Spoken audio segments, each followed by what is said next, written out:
A holy person can say, "This is hard." A resentful person says, "These people are the problem."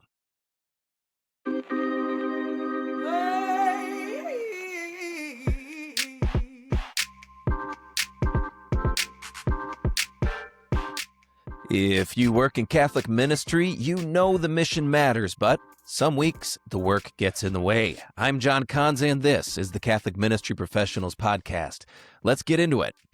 Today, we're discussing something that parish workers probably feel more often than they want to admit, and it's what you do when you're tired of your parishioners. Not in some dramatic, scandalous way, just in the ordinary parish office way. You're tired of the complaints. We're tired of the strong opinions. We're tired of people saying the parish needs to do more, but then not showing up when something is offered. We might be tired of parents wanting formation to fix what's not being lived at home. And we're tired of people wanting the church to be everything for them while they're giving very little of themselves back. And when that goes on long enough, something can often happen inside of us.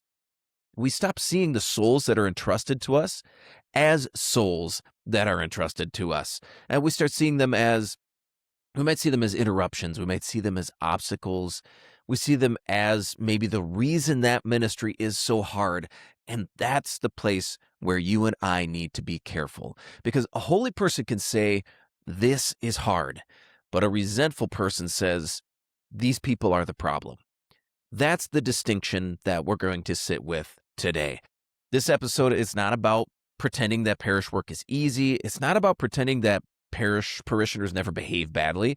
And it's not even about pretending that every complaint is valid or every expectation is reasonable. Because some behavior really does need to be addressed. Some complaints really need boundaries. Some patterns need correction. But still, the parishioner's not the problem. Their behavior may be. But if we lose that distinction, then charity, it starts leaking out of our ministry. It stops being a part of what we do. Now, let's talk about this problem because parish frustration, it is real. Let's just say that clearly. Parish work is hard, right? You're carrying a lot. You put months into programs that sometimes only a handful of people attend. You're planning formation nights, and then you hear later that the parish never offers anything. And then we sit in meetings where the conversation drifts from problem solving just into gossip, into complaining about how frustrating and how hard this work is.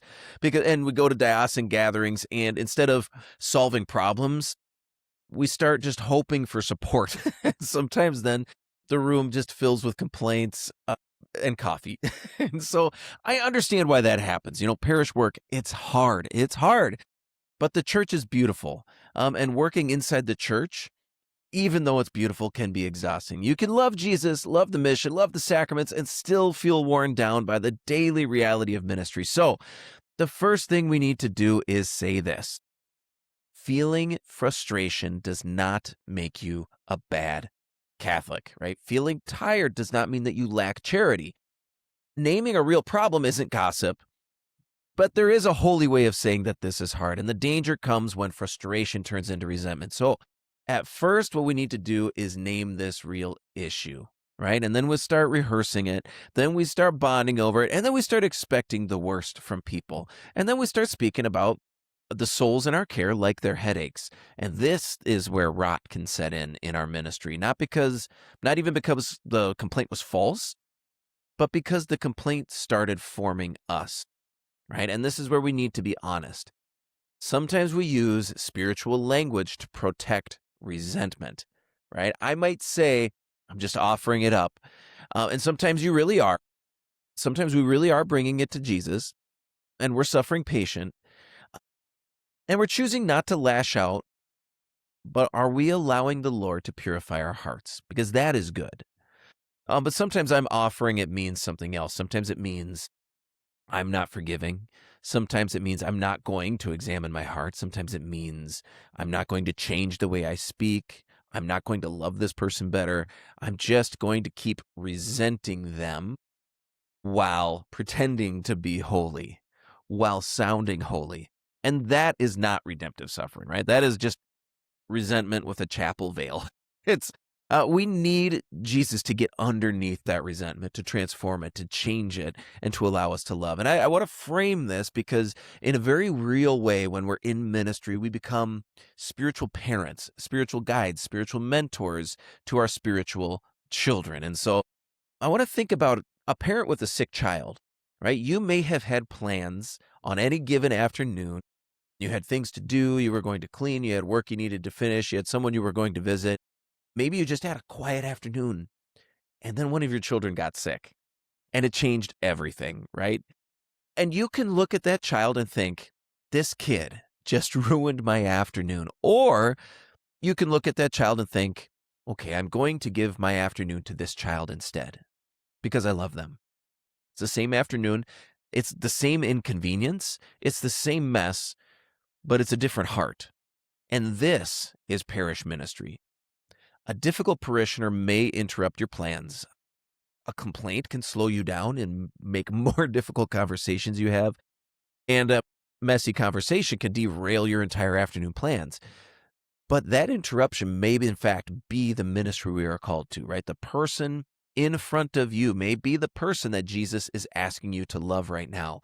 Not the imaginary parishioner you wish you had, not the ideal volunteer, not your ideal afternoon, not even the deeply formed disciple who already gets it. It's this person, this one right here, the one who complains, the one who does not understand, the one who asks too much, the one who needs formation, the one who is hard to love. And that does not mean that every behavior gets excused. It means that every person needs to be loved. So this course shift is simple. If not easy, it's simple, right? To move from these people are the problem to these people are entrusted to me. Again, I want to state, and we know this, right? The parishioner is not the problem, but the behavior may be, right? And that distinction matters. And a child, a child who takes a toy from another child just because he wants it, like that behavior is selfish and it needs correction. But that child is not bad just because of it, right? You don't look at the child and say, you are a problem. You turn towards them and you say, hey, that behavior is not okay. We don't take toys. Give the toy back. And then we're going to learn how to love your brother, right? That's what formation looks like. And that's also what parishioner leadership looks like. A parishioner can complain, right? They may demand, they may criticize what you're doing without offering help. And a parishioner may have a strong conviction, but doesn't know yet how it's going to show up in their life. And that behavior needs to be named. It may need to be corrected. You may need to put some boundaries around some of those conversations, but that person is still a soul that you need to love. And the moment we forget that, then we may be doing church work, but we're no longer doing it with the heart of Christ. And that brings me to where this conversation comes from for me today, The Imitation of Christ by Thomas A. Kempis. And at the beginning of chapter 15, he says that God cares more about the love with which someone acts than the size of the action itself. That's hard for us in ministry because parish workers do a lot, like you do a lot. You run a lot of programs. You have a lot of people to do. It is, in essence, a big act. That said, you can run the program, you can answer the email, make the flyer, host the meeting. You can clean up the room, fix the registration form, give the talk, solve the problem. But if love is draining out of us, we have to stop and pay attention because God is not first weighing how many things we get done. He's weighing the love. And that should sober us up. But it should also free us because maybe the next faithful step isn't about doing 5 more things or starting a bigger program. Maybe the next faithful step is doing the next thing with more charity.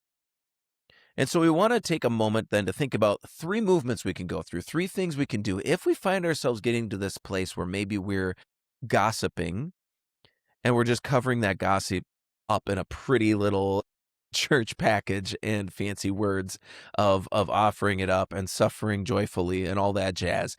Because these movements are going to help us to kind of name that and get on the other side. So the first one is just to name the behavior without condemning the person, right? And that's a shift that needs to happen in our hearts. Remember that analogy, like the kid's not the problem, right? This thing that happened may be frustrating, but love doesn't mean pretending everything is fine either, right? That's not charity. That's just avoidance, right? So We need to be able to say hard things. And if there's a behavior on your team that's hurting your team, it needs to be named, right? If there's a complaint that needs a direct conversation, like have that conversation, but don't complain, gossip about the complaint. The pattern is the expectations, the person needs to be told no. There may be a person that needs to be told, like that's part of leadership, but there's a difference between correction and contempt. So correction says, this behavior needs to change because I love you and I love the mission. Contempt would say, you are a real problem here, right? Correction leaves room for conversation, whereas contempt writes a person off. So here's a really practical example in a parish. A parishioner complains after every faith formation changed. Like every year, like every adjustment, every attempt to improve things, this person's going to complain about it. And the resentful response is, this person is impossible. Ethel is always a problem for me.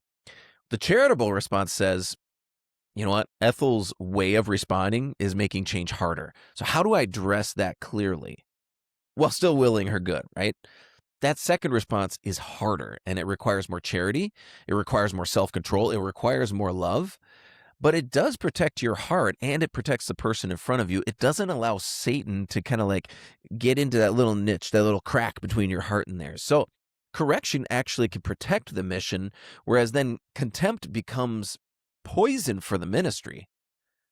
So that brings us into our second movement, which is to bring your frustration to prayer before it becomes resentment. And we see this in marriage. We see this in our work. Like, this is just good, healthy things. So the first movement is to name the behavior without condemning the person, and then to immediately bring that frustration to prayer before it becomes resentment. Frustration needs somewhere to go, and that's fair. Like, we can't just bottle stuff up. That's not healthy holiness either. It needs to go to prayer. If it doesn't go to prayer, a lot of times it becomes some form of gossip. If nothing else, it becomes the seed of a lack of charity. And this is why meetings can get dangerous, because somebody might just be venting to the staff, but then that opens up the whole conversation to a vent sesh. And so a staff meeting needs to start with a real problem, right? Someone names a legitimate frustration, but then what happens is if someone else adds another story and then someone else piles on, before long the room is not discerning what love requires. The room is instead rehearsing why everybody's impossible and why this work is impossible. And it leaves everyone feeling justified, but less charitable. So that's not a small thing. That's actually a real problem, because the way we talk about people shapes the way that we serve them. And if I keep talking about parishioners like they are selfish, they are lazy, they are demanding and clueless, eventually I'm going to approach them from that place, and I'm going to serve them from that place. Even if I never say it out loud, it's going to start coming out. They're going to start feeling this is what happens to the grumpy old church lady who's been in ministry for 35 years and is close to retirement, but is angry at everybody because they're still dealing with the same problems they were before. So here is a distinction that I think may help. And so if you've got a frustration that is building up within you, you need to ask this question: just what is happening, and what does love require from me? Right? If we're going to turn this to gossip, right, it would actually ask more like, can you believe this person did this? That's a different conversation. One leads to truth, maybe action. The other leads to contempt. It leads to frustration and a desire to vent my frustration about this person, a desire for justice on my part. Right? So before the meeting, before you would voice some complaint or something that you got, even bring that frustration to prayer. Say it plainly to Jesus. Lord, I am tired of Ethel. Lord, I'm really angry about this conversation that I had. Jesus, I do not want to love them right now. Jesus, I'm tempted to see them as the problem. That's an honest prayer. Honestly, I would say that's a holy prayer. An honest prayer gives something real to Jesus. And to return to that question, like, what does love require me from me here? It's not comfort, it's not avoidance, and it's not venting. I guarantee that. Love may sometimes require silence. It may require a direct conversation. Sometimes it requires a boundary. Sometimes it requires repentance. because I've been speaking about this person in a way that doesn't honor their dignity. Either way, start with prayer. Don't let frustration pick the next words that come out of your mouth. If we're responding to with that frustration from that frustration, we may be tending towards sin. And again, that is poison to the missionary's heart. All right. So finally, after we've first named the behavior without condemning the person, like this thing happened, and after we've brought that frustration to prayer before it becomes resentment, finally what we need to do is to choose love before we choose to complain. And this is really at the root here. I think the root of transition here is we experiencing these things. They're real. They happen. How do we transform it into love before we allow it to just be a complaint that comes out of our mouth? Right? The goal here is not that we would become someone who never feels strain, someone who doesn't ever complain, but to become somebody who's choosing holiness, somebody who's choosing love. Right? The great saints suffered at a level that would blow most of our minds, that makes most of our inconvenience look really small. Right? I might get angry in traffic and I might flip someone off. Right? That is such a small inconvenience compared to someone who suffers the pain of the stigmata daily. Someone who's got some kind of chronic illness that it just settles in. Somebody who's accused, right? These great sufferings can make my inconveniences look small. The saints were persecuted, misunderstood, rejected by their communities, sick, imprisoned, poor, exhausted, and some carried like really deep interior darkness. And some were betrayed by the people they love. Jesus was betrayed by his best friend. And yet, what marks them is not that they never felt that pain. What marks them is that their suffering truly became an offering. Their wounds became a place of love. Their cross made them more like Jesus, not less. And that's the invitation for us. Not to pretend that ministry is just easy, not to pretend that people are never difficult, but to become the kind of person who does not need to complain in order to feel okay. And that is a very serious interior freedom, because complaining's addictive, right? It's that quick hit of relief. It makes us feel understood and even superior to other people, and it makes us feel like we're the one that's sane in the moment. It rarely makes us more loving. So what if before we complained, we chose one act of love? But before you complain about that parishioner, pray for them by name. Before you tell that story to someone else, fast for them for a day. Before you bring them up in a meeting, right? Ask whether you would speak that same way if they were in the room, right? But these are the things that become real acts of charity and love that can transform our heights, or transform our hearts. So before you have a side conversation, schedule a direct conversation. That's an act of love. This isn't soft. This is difficult, right? This is costly, right? Complaining's easy, but this is the work. So don't just offer up your frustration, offer yourself in love. And I think with that, we can move on to the devil's advocate. Now, the obvious objection to what I'm saying is this. You might say, well, what if some parishioners really are the problem? And I think that's an honest question, but it comes back to exactly what we said before, because I know how deeply resentment can settle in, especially if there's someone who's always the naysayer. This person's always against everything we do. There may even people that actually don't like you, and you're trying to minister in that scenario and in that environment. So it may really, really, really feel like this is the person that is the problem. They are getting in the way. And they may be in the way, yet it's the behavior that's the problem, not them. Again, this is a very important distinction. People are responsible for their actions, and behaviors need correction, right? You need boundaries. People might complain about how long it takes you to get back in an email. Well, if they sent you an email at 5 p.m. on Friday and they're emailing you again at 7 a.m. on Monday, you need to set a healthy expectation, a healthy boundary there. Expectations can be challenged, but you can still have them, right? Some parishioners need to be told no. Like, no, we're not going to do this XYZ ministry that you found on the internet because of these reasons, right?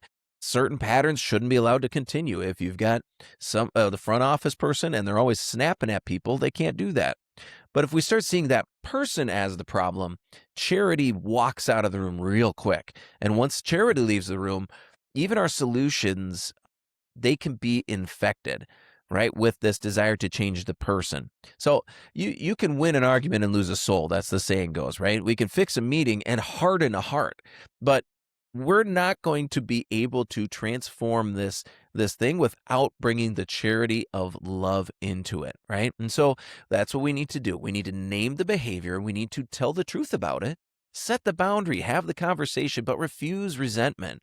Desire their good, not just in theory, but by concrete actions of love that are acts of charity for them. And this is harder than complaining, but that's probably why it's the holier option.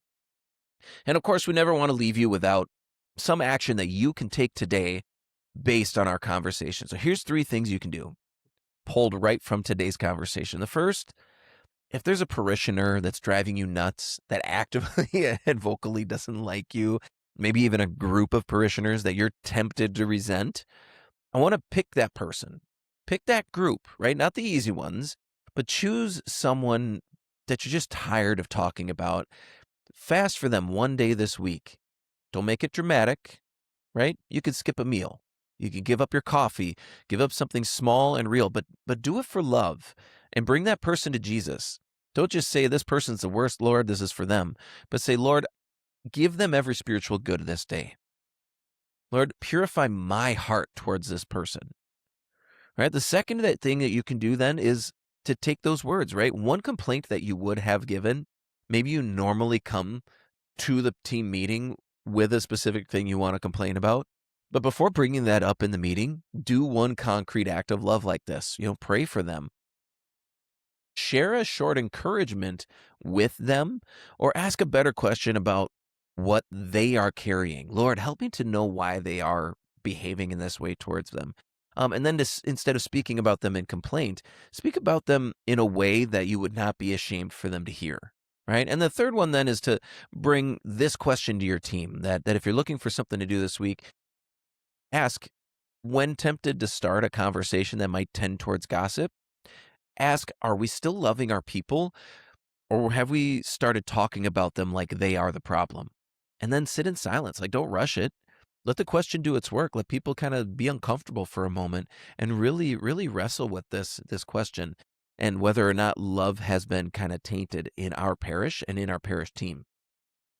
If this episode did name something in your parish office, like, don't just nod and move on. Bring it to prayer, and then bring a real conversation to your team. Ask them, are we still loving our people, or have we started talking about them like they're the problem? And if your parish needs a night that helps people hear Christ's invitation and take a concrete next step, you can learn more about our Parish Revival Nights at CatholicMinistryProfessionals.com and see how that might be an answer to some of these things that we're wrestling with on the podcast. And with that, I want to thank you for listening to the Catholic Ministry Professionals podcast. Choose one thing from today's conversation and put it on your calendar and take action on it this week. If it helped, share it with your pastor, share it with a parish staff member, or someone else that's trying to lead faithfully in their Catholic ministry. And with that, we'll see you in the vineyard.